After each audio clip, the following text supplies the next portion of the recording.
हरे कृष्णा, राधे राधे। और आप सभी का एक बार फिर से स्वागत है हमारे YouTube चैनल केशु शॉर्ट्स में। और जैसा कि आपको पता है कि आपको हमारे चैनल पर हर रोज मिलती है श्रीमद् भागवत गीता के पाठ की वीडियो। और अब हमारा अध्याय 3 चल रहा है। जहां से हमने समाप्त किया था वहीं से आगे अब हम शुरू करेंगे। वीडियो शुरू करने से पहले आप सभी से प्रार्थना है कि वीडियो को ज़्यादा से ज़्यादा लाइक और शेयर जरूर करें। तो चलिए शुरू करते हैं आज की वीडियो। जो कर्मेंद्रियों को वश में तो करता है, किंतु जिसका मन इंद्रिय विषयों का चिंतन करता रहता है, वह निश्चित रूप से स्वयं को धोखा देता है और मिथ्याचारी कहलाता है। ऐसे अनेक मिथ्याचारी व्यक्ति होते हैं जो कृष्ण भावनामृत में कार्य तो नहीं करते, किंतु ध्यान का दिखावा करते हैं, जबकि वास्तव में वे मन में इंद्रिय भोग का चिंतन करते रहते हैं। ऐसे लोग अपने अबोध शिष्यों को बहकाने के लिए शुष्क दर्शन के विषय में भी व्याख्यान दे सकते हैं, किंतु इस श्लोक के अनुसार वे सबसे बड़े धूर्त हैं। इंद्रिय सुख के लिए किसी भी आश्रम में रहकर कर्म किया जा सकता है, किंतु यदि उस विशिष्ट पद का उपयोग विधि विधानों के पालन में किया जाए तो व्यक्ति की कर्म से आत्मशुद्धि हो सकती है। किंतु जो अपने को योगी बताते हुए इंद्रिय तृप्ति के विषयों की खोज में लगा रहता है, वह सबसे बड़ा धूर्त है। भले ही वह कभी कभी दर्शन का उपदेश क्यों न दे, उसका ज्ञान व्यर्थ है, क्योंकि ऐसे पापी पुरुष के ज्ञान के सारे फल भगवान की माया द्वारा हर लिए जाते हैं। ऐसे धूर्त का चित्त सदैव अशुद्ध रहता है, अतएव उसके योगिक ध्यान का कोई अर्थ नहीं होता। दूसरी ओर यदि कोई निष्ठावान व्यक्ति अपने मन के द्वारा कर्मेंद्रियों को वश में करने का प्रयत्न करता है और बिना किसी आसक्ति के कृष्ण भावनामृत प्रारंभ करता है, तो वह अति उत्कृष्ट है।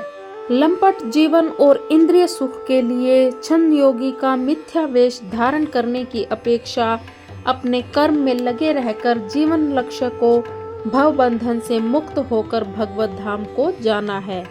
प्राप्त करने के लिए कर्म करते रहना अधिक श्रेष्ठकर है। प्रमुख स्वार्थ गति तो विष्णु के पास जाना है। संपूर्ण वर्णाश्रम धर्म का उद्देश्य इसी जीवन लक्ष्य की प्राप्ति है। एक गृहस्थ भी कृष्ण भावनामृत में नियमित सेवा करके इस लक्ष्य तक पहुंच सकता है। आत्म साक्षात्कार के लिए मनुष्य शास्त्रानुमोदित संयमित जीवन बिता सकता है और अनासक्त भाव से अपना कार्य कर सकता है। इस प्रकार वह प्रगति कर सकता है। जो निष्ठावान व्यक्ति इस विधि का पालन करता है, वह उस पाखंडी से कहीं अधिक श्रेष्ठ है, जो अबोध जनता को ठगने के लिए दिखावटी आध्यात्मिकता का जामा धारण करता है। जीविका के लिए ध्यान धरने वाले प्रवंचक ध्यानी की अपेक्षा सड़क पर झाड़ू लगाने वाला निष्ठावान व्यक्ति कहीं अच्छा है। अपना नियत कर्म करो, क्योंकि कर्म न करने की अपेक्षा कर्म करना श्रेष्ठ है। कर्म के बिना तो शरीर निर्वाह भी नहीं हो सकता। ऐसे अनेक ध्यानी हैं जो अपने आप को उच्च कुलीन बताते हैं, तथा ऐसे बड़े बड़े व्यवसायी व्यक्ति हैं जो झूठा दिखावा करते हैं। वो ये दिखावा करते हैं कि आध्यात्मिक जीवन में प्रगति करने के लिए उन्होंने सर्वस्व त्याग दिया है। श्री कृष्ण यह नहीं चाहते कि अर्जुन मिथ्याचारी बने, अपितु वे चाहते थे कि अर्जुन क्षत्रियों के लिए निर्दिष्ट धर्म का पालन करे।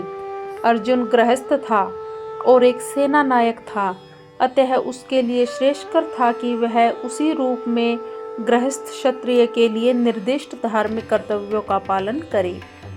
ऐसे कार्यों से संसारी मनुष्य का हृदय कर्म से विमल हो जाता है और वह भौतिक कल्मश से मुक्त हो जाता है। देह निर्वाह के लिए किए गए तथा कथित संन्यास का अनुमोदन न तो भगवान करते हैं और न ही कोई धर्मशास्त्र। आखिर देह निर्वाह के लिए कुछ न कुछ करना होता है। भौतिकवादी वासनाओं की शुद्धि के बिना कर्म का मनमाने ढंग से त्याग करना ठीक नहीं। इस जगत का प्रत्येक व्यक्ति निश्चय ही प्रकृति पर प्रभुत्व जताने के लिए अर्थात इंद्रिय तृप्ति के लिए मलिन प्रवृत्ति से ग्रस्त रहता है। ऐसे दूषित प्रवृत्तियों को शुद्ध करने की आवश्यकता है। नियत कर्मों द्वारा ऐसा किए बिना मनुष्य को चाहिए कि तथाकथित अध्यात्मवादी या योगी बनने का तथा सारा काम छोड़कर अन्यों पर जीवित रहने का प्रयास न करे। श्री विष्णु के लिए यज्ञ रूप में कर्म करना चाहिए, अन्यथा कर्म के द्वारा इस भौतिक जगत में बंधन उत्पन्न होता है। अतः हे कुंती पुत्र, उनकी प्रसन्नता के लिए अपने नियत कर्म करो, इस तरह तुम बंधन से सदा मुक्त रहोगे। क्योंकि मनुष्य को शरीर के निर्वाह के लिए भी कर्म करना होता है, विशिष्ट सामाजिक स्थिति तथा गुण को ध्यान में रखकर नियत कर्म इस तरह बनाए गए हैं कि उस उद्देश्य की पूर्ति हो सके। यज्ञ का अर्थ भगवान विष्णु है। सारे यज्ञ भगवान विष्णु की प्रसन्नता के लिए हैं। वेदों का आदेश है, दूसरे शब्दों में चाहे कोई निर्दिष्ट यज्ञ संपन्न करे या प्रत्यक्ष रूप से भगवान विष्णु की सेवा करे, दोनों में से एक ही प्रयोजन सिद्ध होता है। भगवान विष्णु की प्रसन्नता के लिए कर्म करना चाहिए। इस जगत में किया जाने वाला अन्य कोई कर्म बंधन का कारण होगा, क्योंकि अच्छे तथा बुरे कर्मों के फल होते हैं और कोई भी फल कर्म करने वाले को बांध लेता है। कृष्ण को प्रसन्न करने के लिए कृष्ण भावनामृत या कृष्ण भावना भावित होना होगा। जब कोई ऐसा कर्म करता है तो वह मुक्त दशा को प्राप्त करता रहता है। यही महान कर्म कौशल है और प्रारंभ में इस विधि में अत्यंत कुशल मार्गदर्शन की आवश्यकता होती है। भगवत भक्त के निर्देशन में या साक्षात भगवान कृष्ण के प्रत्यक्ष आदेश के अंतर्गत मनुष्य को परिश्रम पूर्वक कर्म करना चाहिए। इंद्रिय तृप्ति के लिए कुछ भी नहीं किया जाना चाहिए, अपितु हर कार्य कृष्ण की प्रसन्नता के लिए होना चाहिए। इस विधि से न केवल कर्म के बंधन से बचा जा सकता है, अपितु इससे मनुष्य को कर्मशः भगवान की वह प्रेमा भक्ति प्राप्त हो सकेगी जो भगवत धाम को ले जाने वाली है। सृष्टि के प्रारंभ में समस्त प्राणियों के स्वामी ने विष्णु के लिए यज्ञ सहित मनुष्यों तथा देवताओं की संततियों को रचा और उनसे कहा, तुम इस यज्ञ से सुखी रहो, क्योंकि इसके करने से तुम्हें सुखपूर्वक रहने तथा मुक्ति प्राप्त करने के लिए समस्त वांछित वस्तुएं प्राप्त हो सकेंगी। प्राणियों के स्वामी विष्णु द्वारा भौतिक सृष्टि की रचना बद्ध जीवों के लिए भगवत धाम वापस जाने का सुअवसर है। इस सृष्टि के सारे जीव प्रकृति के द्वारा बद्ध हैं, क्योंकि उन्होंने श्री भगवान विष्णु या कृष्ण के साथ अपने संबंध को भुला दिया है। और इस शाश्वत संबंध को समझने में वैदिक नियम हमारी सहायता के लिए हैं। जैसा कि भगवत गीता में कहा गया है, भगवान का कथन है कि वेदों का उद्देश्य मुझे समझना है। प्रजापति तो भगवान विष्णु हैं और वे समस्त प्राणियों के, समस्त लोकों के तथा सुंदरता के स्वामी हैं और हरेक के त्राता हैं। भगवान ने इस भौतिक जगत को इसलिए रचा कि बद्ध जीव यह सीख सके कि विष्णु को प्रसन्न करने के लिए किस प्रकार यज्ञ करें, जिससे वे इस जगत में चिंता रहित होकर सुखपूर्वक रह सके तथा इस भौतिक देह का अंत होने पर भगवत धाम वापस जा सके। बद्ध जीव के लिए ही यह संपूर्ण कार्यक्रम है। यज्ञ करने से बद्ध जीव कर्मशः कृष्ण भावना भावित होते हैं और वे सभी प्रकार से देवतुल्य बनते हैं। कलयुग में वैदिक शास्त्रों में संकीर्तन यज्ञ यानी भगवान के नामों का कीर्तन का विधान किया गया है और इस दिव्य विधि का प्रवर्तन चैतन्य महाप्रभु द्वारा इस युग के समस्त लोगों के उद्धार के लिए किया गया। इस कलयुग में जो लोग पर्याप्त बुद्धिमान हैं, वे भगवान की उनके पार्षदों सहित संकीर्तन यज्ञ द्वारा पूजा करेंगे। वेदों में वर्णित अन्य यज्ञों को इस कलिकाल में कर पाना सहज नहीं, किंतु संकीर्तन एक सरल उपाय है। यज्ञों के द्वारा प्रसन्न होकर देवता तुम्हें भी प्रसन्न करेंगे और इस तरह मनुष्यों तथा देवताओं के मध्य सहयोग से सबों को प्रसन्नता प्राप्त होगी। देवतागण सांसारिक कार्यों के लिए अधिकार प्राप्त प्रशासक हैं, प्रत्येक जीव द्वारा शरीर धारण करने के लिए आवश्यक वायु, प्रकाश, जल तथा अन्य सारे वर उन देवताओं के अधिकार में हैं जो भगवान के शरीर के विभिन्न भागों में असंख्य सहायकों के रूप में स्थित हैं। उनकी प्रसन्नता तथा अप्रसन्नता मनुष्यों द्वारा यज्ञ की संपन्नता पर निर्भर है। कुछ यज्ञ किसी विशेष देवताओं को प्रसन्न करने के लिए होते हैं, किंतु तो भी सारे यज्ञों में भगवान विष्णु को प्रमुख भोक्ता की भांति पूजा जाता है। भगवत गीता में भी यह कहा गया है कि भगवान कृष्ण स्वयं सभी प्रकार के यज्ञों के भोक्ता हैं। समस्त यज्ञों का मुख्य प्रयोजन यज्ञपति को प्रसन्न करना है। जब ये यज्ञ सुचारू रूप से संपन्न किए जाते हैं तो विभिन्न विभागों के अधिकारी देवता प्रसन्न होते हैं और प्राकृतिक पदार्थों का अभाव नहीं रहता। यज्ञों को संपन्न करने से अन्य लाभ भी होते हैं, जिससे अतः भवबंधन से मुक्ति मिल जाती है। यज्ञ से सारे कर्म पवित्र हो जाते हैं, जैसा कि वेद वचन है।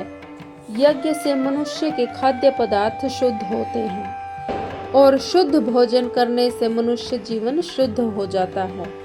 जीवन शुद्ध होने से स्मृति के सूक्ष्म तंतु शुद्ध होते हैं और स्मृति तंतुओं के शुद्ध होने पर मनुष्य मुक्ति मार्ग का चिंतन कर सकता है और ये सब मिलकर कृष्ण भावनामृत तक पहुंचाते हैं, तो आज के समाज के लिए सर्वाधिक आवश्यक है। जीवन की विभिन्न आवश्यकताओं की पूर्ति करने वाले विभिन्न देवता यज्ञ संपन्न होने पर प्रसन्न होकर तुम्हारी सारी आवश्यकताओं की पूर्ति करेंगे, किंतु जो इन उपहारों को देवताओं को अर्पित किए बिना भोगता है वह निश्चित रूप से चोर है। देवतागण भगवान विष्णु द्वारा भोग सामग्री प्रदान करने के लिए अधिकृत किए गए हैं। नियत यज्ञों के द्वारा अवश्य उन्हें संतुष्ट करना चाहिए।